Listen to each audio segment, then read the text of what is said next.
গ্যাসের দাম দিন দিন বেড়েই যাচ্ছে, কিন্তু মানুষের পেটের গ্যাসের কোনো দাম না থাকার কারণে আজকাল মানুষ ভাজা পোড়া খাওয়া এক প্রকারের বাইর দিয়ে দিয়েছে। কিন্তু রোজা রমজানের দিন ভাজা পোড়া একবারে না খালি তো ভালোই লাগে না। আসসালামু আলাইকুম, সবাই কেমন আছেন? আমি অনেক অনেক ভালো আছি। চলে আসি নতুন একটা রেসিপি নিয়ে।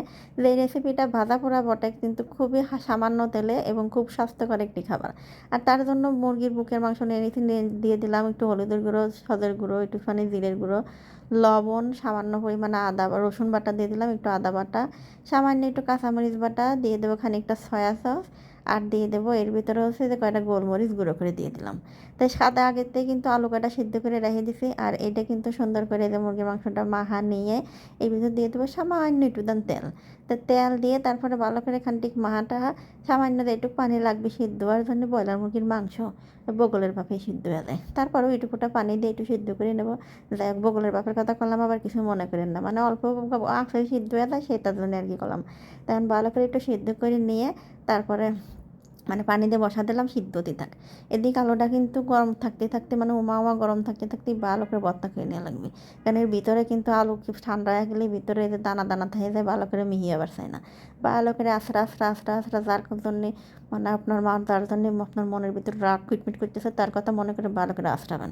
আস্রা আস্রা আলুটারে ভর্তা করে নিলাম। তারপরে এর ভিতর দিয়ে দেবো মুরগির এই সিদ্ধ করা মাংসগুলো, চিরিমিরি করে দিয়ে ভর্তা করে নেবো। তো আলুর ভিতরে কিন্তু কিছু দিয়ে নেই, খালি 2টা কাঁচামরিচ আর সামান্য পরিমাণে লবণ। মুরগির ভিতরে কিন্তু লবণ আছে, সেজন্য সামান্য একটু লবণ দিয়ে দিছি। আর কোনো মশলা দেওয়ার দরকার নাই, কারণ মুরগির ভিতরে কিন্তু সব ধরনের মশলা দিয়ে দেওয়া আছে।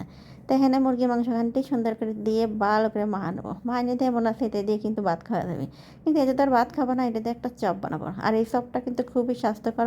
বাচ্চা থেকে বুড়ো দুড়ো গুঁড়ো সেই সবাই কিন্তু খাবার পারবে এবং খাওয়া, এটা কিন্তু খুবই স্বাস্থ্যকর। আমার ঘরে আবার খানিক ফিস ছিল, তাই ফিসটা একটু কুটি কুটি করে কাটিয়ে নিচ্ছি। তো এই ফিসগুলো না থাকলেও চলে, তুমি যেহেতু ছিল তা ভাবলাম দিয়ে দিই। গরম গরম খাইতে গেলে একখান করে টান মারবো, কামড় দেবো, আর ফিসটা গলে বাড়ে আসবে। কী যে স্বাদ!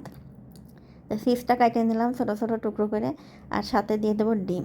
তো এই যে আলু, মুরগির মাংস, ফিস, ডিম প্রত্যেকটাই কিন্তু স্বাস্থ্যকর খাবার, খুবই ভালো। আর যেহেতু তেলে ভাজবো, কিন্তু তেলে ভাজবো কী দিয়ে সেটা ভিডিওটা দেখতে থাকেন, অবশ্যই বুঝতে পারবেন খাবারটা কতটা স্বাস্থ্যকর।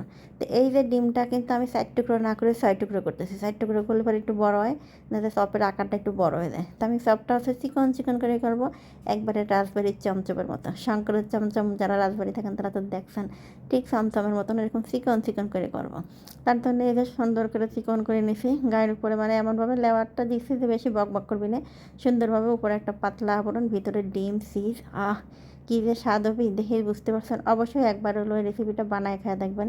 এটা কিন্তু খুব দামি একটা জিনিস না। হ্যাঁ, কেউ আবার খাবার নেন রোজাকালা দিনই আপনারা খাবার দাবারের ভিডিও দেন।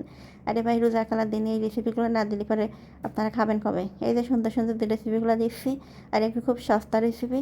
আপনি চিজ না দিলেও পারেন, কারণ বাকিগুলো সব জিনিস কিন্তু ঘরে সবসময় আমাকে রাতের কাছেই থাকে। অনেক সময় মুরগির মাংস রান্না করলে যে পুকির গোস্ত কেউ খায় না, সেটা থুয়ে দিয়েও কিন্তু এটার আলুর সাথে দিয়ে এরকম ভর্তা করতে পারেন, সেটা কিন্তু আরও বেশি সহজ হয়। তাহলে আলাদা করে আর সিদ্ধ মধ্যে করে নেওয়ার কোনো প্রয়োজন পড়ে না।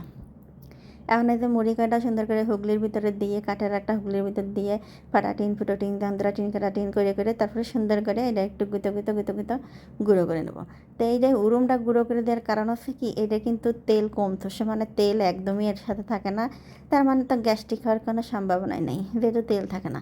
তবে এটা কিন্তু বিস্কুটের গুঁড়ো দিয়েও করতে পারেন বা ব্রেড কাম দিয়েও করতে পারেন, সেটাও কিন্তু মজা হয়। বিস্কুটের গুঁড়ো দিলেও কিন্তু একটু মিষ্টি মিষ্টি লাগে। তো আমি আজকে উরুম দিয়ে করার কারণ হচ্ছে, একেবারেই যেহেতু আমি এটা স্বাস্থ্যকর খাবার বানাবো, কোনো রকম তেল যাতে এর সাথে না থাকে, তার কারণে আমি মুড়ি দিয়ে ভাজবো। মুড়ি দিয়ে ভাজলে কিন্তু এর গার সাথে তেল একবারে সিট করে না, কিছু না, পুরো একবারে মনেই হবে না যে তেল দিয়ে ভাজছেন। তা কিছু আমি উঠে থুয়ে দিলাম, কালকে খাবো, যেহেতু ঘরে বাইরে 3 জন মানুষ, এই কয়টা আমাকে ভাজলে আসবে না। এখন এই যে হালকা তেলের উপরে খালি এপিট উপিট করে লাল হয়ে, কিন্তু ডুবো তেলে ভাজার কোনোই দরকার নেই। হালকা তেলের ভিতরে এপিট উপিট করে লাল লাল করে ভেজে নিলেই কিন্তু রেডি হয়ে গেলো অসম্ভব মজার আলু, ডিম, চিজ এবং মুরগির গোশতের কম্বিনেশনে রাজবাড়ির চমচম। যাই হোক, এটা মিষ্টি না, কিন্তু চমচমের মতোই দেখতে। তো এই রেসিপিটা কেমন লাগলো, ভালো লাগলে অবশ্যই একটা লাইক, কমেন্ট এবং শেয়ার করে দেবেন। আর যেহেতু এটা খুব সস্তা এবং সুন্দর স্বাস্থ্যকর রেসিপি, সেজন্য অবশ্যই একবার হলো বাসায় ট্রাই করে দেখবেন। আর ভালো লাগলে আমার কথা মনে করবেন। তো আজকে চলে যাচ্ছি, টাটা, বাই বাই, আল্লাহ হাফেজ।